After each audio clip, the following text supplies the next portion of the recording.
Hello students, I am Shubham Saxena and you are watching SLV Study Hub.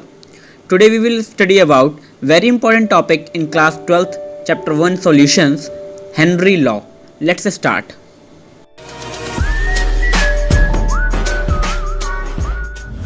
Henry Law was given by William Henry. He studied the effect of pressure on the solubility of gases. Henry law को William Henry ने दिया था और उन्होंने pressure का क्या effect पड़ता है गैसेस की सॉल्युबिलिटी पे, मतलब अगर प्रेशर बढ़ाएं या घटाएं तो गैस क्या ज़्यादा घुलती है कम घुलती है, इसकी जांच हेनरी ने की थी. According to Henry, the mass of gas dissolved per unit volume of solvent is directly proportional to the pressure of gas in equilibrium with the solution at constant temperature. मतलब द मास ऑफ गैस मतलब gas का जो मास है एक unit volume में जो dissolve है, एक यूनिट वॉल्यूम में गैस का जितना मास डिजॉल्व है वो डायरेक्टली प्रोपोर्शनल होता है प्रेशर के. Means mass is directly proportional to pressure. Mass proportional है प्रेशर के, मतलब जितना ज़्यादा प्रेशर बढ़ाएंगे उतना ज़्यादा मास डिजॉल्व होगा, जितना कम करेंगे प्रेशर उतना कम गैस डिजॉल्व होगी. When we remove proportionality sign we will get a constant K. M is directly proportional to P, and when proportionality is removed, M is equal to K into P. Law was defined by Henry in terms of mass, and the same law can be stated in terms of mole fraction. इसी same law को Henry ने मास के term में समझाया था. उसके बाद Dalton ने सेम लॉ को कंसंट्रेशन के टर्म के फॉर्म में भी समझाया था. अगर हमें जो यूज़ करना है सिलेबस में, हमारे सीबीएसई के सिलेबस में, वो मोल फ्रैक्शन के टर्म में है मेनली. तो हम देखते हैं in terms of mole fraction it can be stated as the partial vapour pressure of the gas in vapour phase is directly proportional to the mole fraction of gas in the solution. मतलब जो mole fraction gas का होगा वो directly proportional होगा partial vapour pressure के. Partial vapour pressure मतलब जिस gas की बात कर रहे हैं मिक्सचर में उस गैस का प्रेशर कितना है. So mole fraction is directly proportional to pressure, और जब प्रोपोर्शनलिटी साइन हटाएंगे तो आएगा mole fraction is equal to K P. यहाँ पे अब हम प्रेशर के टर्म में मोल फ्रैक्शन को लिखना चाह रहे हैं तो हमारा जो प्रोपोर्शनलिटी कांस्टेंट है वो अपॉन में चला जाएगा, 1/k- हो गया. यहाँ पे आपको देख रहे होंगे आप स्क्रीन पर P इक्वल टू KH(x). यहाँ पे KH क्या है? जो KH है वो हमारा हेनरी कांस्टेंट है, यानी प्रेशर यानी partial pressure is equal to proportionality constant and mole fraction. आगे बढ़ते हैं. Let's study the characteristics of Henry law. Henry law के क्या क्या कैरेक्टरिस्टिक्स हैं देखते हैं. First one is it depends on nature of gas. हर गैस का हेनरी लॉ कांस्टेंट अलग अलग होता है. ऑक्सीजन है तो उसकी कांस्टेंट की वैल्यू अलग होगी, नाइट्रोजन की कांस्टेंट की वैल्यू अलग होगी, और बाकी अदर गैसेस की कांस्टेंट की वैल्यू अलग अलग होंगी. Second characteristics, higher the value of constant lower will be the solubility.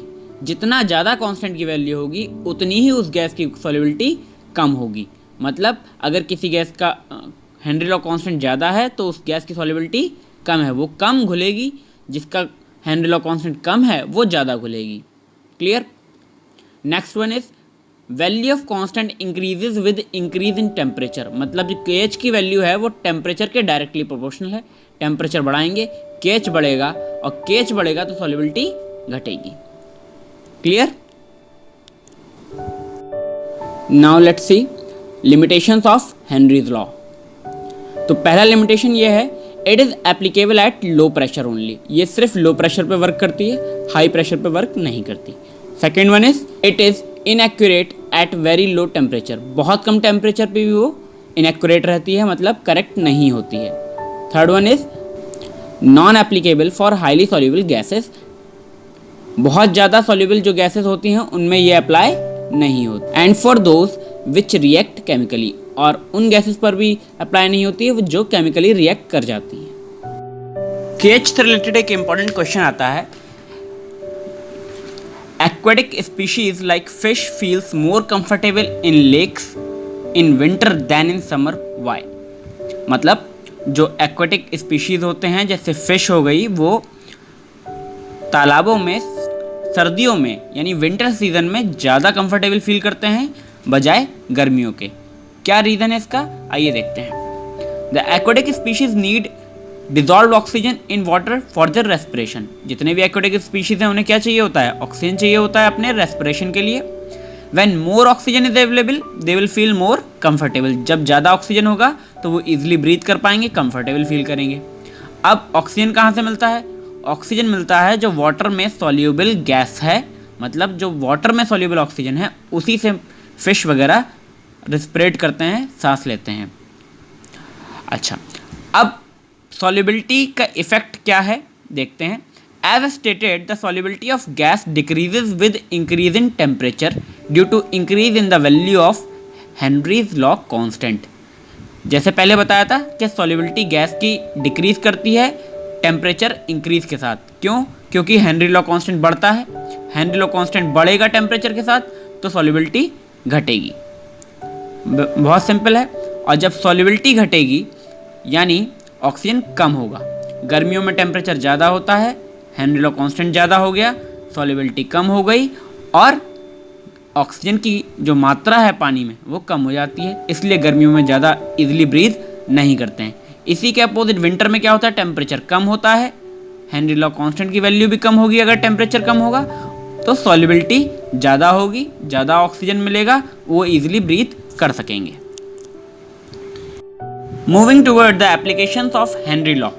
अब हेनरी लॉ के एप्लीकेशंस की तरफ बढ़ते हैं। तो पहला एप्लीकेशन जनरली आप सब लोग जानते हैं कि जो सॉफ्ट ड्रिंक्स होती हैं they are sealed under high pressure to increase the solubility of carbon dioxide in soft drinks.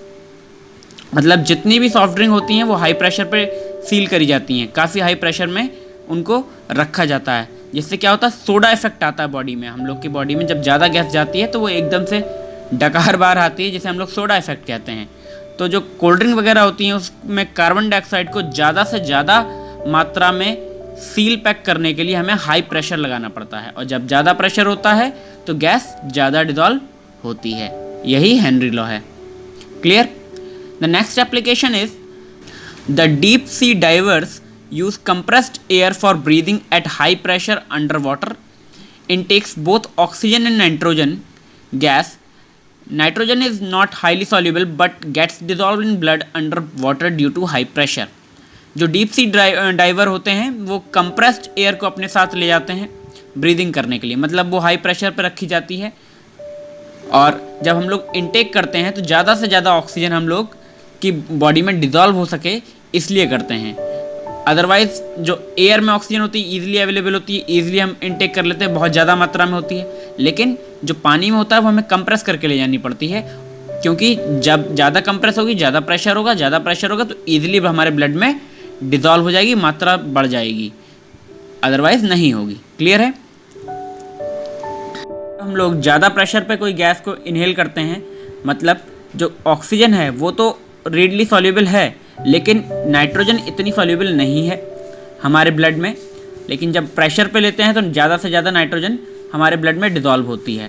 उसका इफ़ेक्ट क्या होता है, अगर बहुत ही जल्दी बिल्कुल सी के नीचे से डाइवर समुद्र के ऊपर आ जाए, मतलब एयर की तरफ आ जाए जब बहुत जल्दी, तो होता क्या है कि पहले हमारे ब्लड में नाइट्रोजन बहुत ज़्यादा मात्रा में थी, जैसे ही हम ऊपर आ गए एकदम से प्रेशर बहुत जल्दी कम हुआ और जितनी नाइट्रोजन ब्लड में डिज़ोल्व होती है वो एकदम से बस्ट आउट करती है और एकदम से बाहर निकलने की कोशिश करती है, जिसकी वजह से हमारी कैपिलरीज लगभग कभी कभी बस्ट भी कर जाती हैं और कभी कभी ब्लॉक भी हो जाती हैं, क्योंकि एयर बबल टाइप के बन जाते हैं हमारी कैपिलरीज में, ब्लड कैपिलरीज में। तो इस कंडीशन को हम लोग कहते हैं बेंड्स। क्लियर है? दोबारा बता दे रहा हूँ कि अगर हम लोग डाइवर हैं और हम पानी के बेड पे हैं यानी हाई प्रेशर पे हैं, तो हम हाई प्रेशर पे नाइट्रोजन और ऑक्सीजन को इनहेल कर रहे हैं। हाई प्रेशर पे इनहेल करेंगे वो हमारे ब्लड में डिजॉल्व रहेंगे। जैसे ही हम सरफेस पे आए, हमने मास्क हटा दिया और एयर से ब्रीथ करने लगे, तो क्या होगा, हाई प्रेशर पे ब्रीथ करने के बजाय हमारा प्रेशर बहुत जल्दी कम होगा। जितनी नाइट्रोजन ब्लड में डिजॉल्व होगी, नाइट्रोजन और ऑक्सीजन, वो एकदम से बाहर आएगी और हमारे ब्लड कैपिलरीज में को ब्लॉक करेगी या फिर बस्ट कर देगी। इस कंडीशन को बेंड्स कहते हैं। क्लियर? बैंड्स की प्रॉब्लम से बचने के लिए डाइवर्स को क्या करना चाहिए या क्या करा जाता है? तो जब नाइट्रोजन ज़्यादा मात्रा में होती है तो वो ज़्यादा मात्रा में हमारे ब्लड में डिजॉल्व होती है और उसकी वजह से बैंड्स की प्रॉब्लम आ जाती है, क्योंकि सॉल्युबिलिटी नाइट्रोजन की कम होती है, प्रेशर से बहुत जल्दी रिलीज होती है वो लो प्रेशर पे।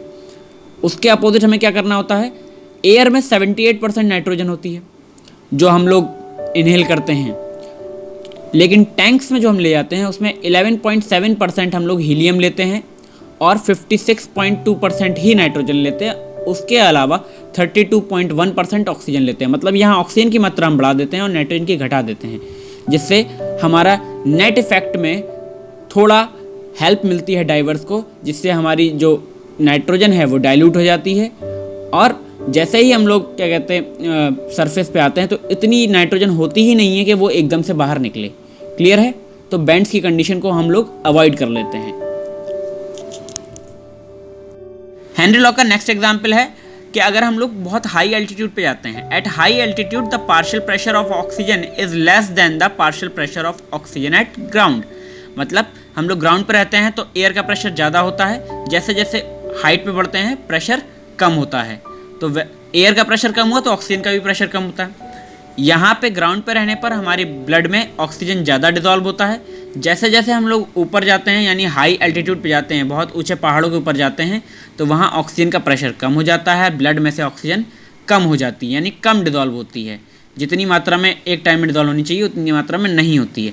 उसका रिजल्ट क्या होता है कि ब्लड में ऑक्सीजन की कंसनट्रेशन कम, हमें वीकनेस फील होने लगती है, हमारे हाथ पैर काम नहीं करते हैं और फिर सांसें फूलने लगती है। मतलब हमारा हार्ट अपना रेट बढ़ा देता है कि ऑक्सीजन कम आ रही थी तो ज़्यादा ऑक्सीजन लेने के लिए हार्ट का रेट बढ़ जाता है, सांस फूलने लगती है और इस तरीके की कई कंडीशन होती है। इस कंडीशन को बोलते हैं एनॉक्सिया। एनॉक्सिया बोलते हैं या हाइपोक्सिया। इसके अलावा और भी कई सारे एग्जाम्पल्स हैं। एप्लीकेशन हम यहाँ पे ओवर करते हैं। Let's see some numericals. The question is the mole fraction of helium gas in a saturated solution at 20 degrees Celsius is 1.25 into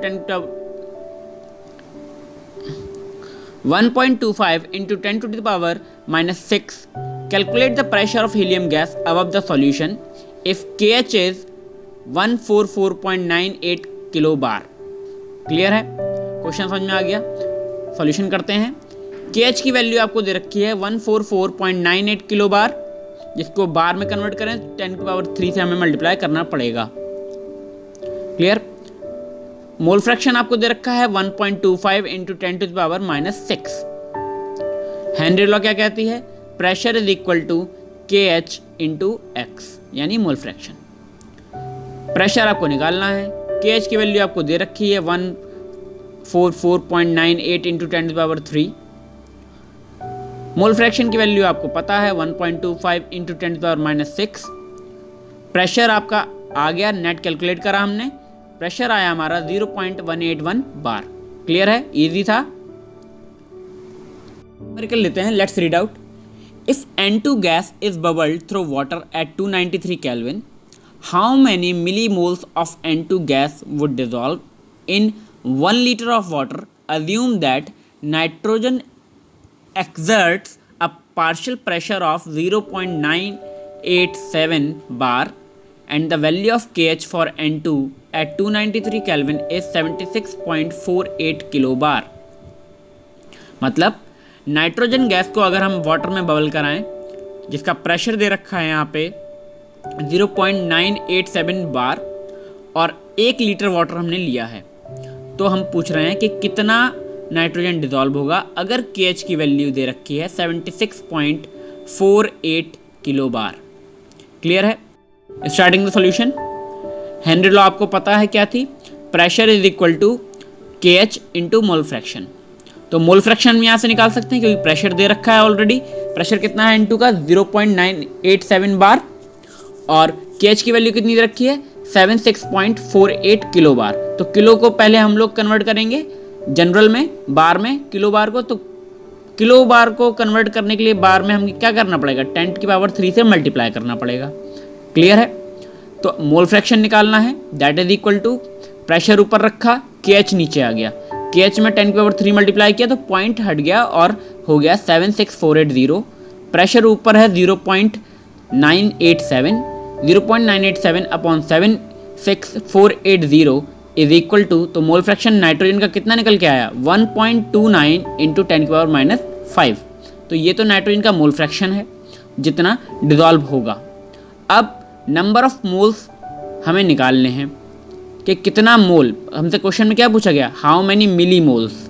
तो जो क्वेश्चन में पूछा जाए उसका जवाब देना है, हमें नंबर ऑफ मोल्स निकालना पड़ेगा, फिर उसे मिली में कन्वर्ट करना है। क्लियर है? तो देखिए, नंबर ऑफ मोल्स निकालने के लिए हमने मोल फ्रैक्शन रखा, ऑब्वियस सी बात है 1 लीटर वाटर दे रखा है, तो 1 लीटर वाटर में कितने मोल्स होते हैं वाटर के, सिंपली आप निकाल सकते हैं। 1 लीटर का मतलब हुआ 1000 ग्राम, 1000 ग्राम अपॉन 18 ग्राम, मतलब वाटर का जो मोलर मास कितना होता है 18 ग्राम, 1000 अपॉन 18 आएगा आपका 55.5, मतलब 1 लीटर पानी में वाटर के जो मोल होते हैं वो होते हैं 55.5। अब मोल फ्रैक्शन आपको दे रखा है नाइट्रोजन का जो अभी निकाला हमने। अब हम देखते हैं कि number of moles of nitrogen कितना है। सिंपली रखा वैल्यू हमने xN2 equal to n upon n plus 55.5। इस n को, छोटे वाला n बहुत कम है, जैसे कि आप देख रहे हैं 10⁻⁵ की वैल्यू में दे रखा है, तो आप, या बहुत कम मोल है, मिली मोल्स में है, तो हम उसे इग्नोर कर देते हैं। n अपॉन 55.5 इसको सॉल्व करते हैं, हमारी वैल्यू आ रही है n की 7.16 इंटू 10⁻⁻1 मिली मोल आ रही है।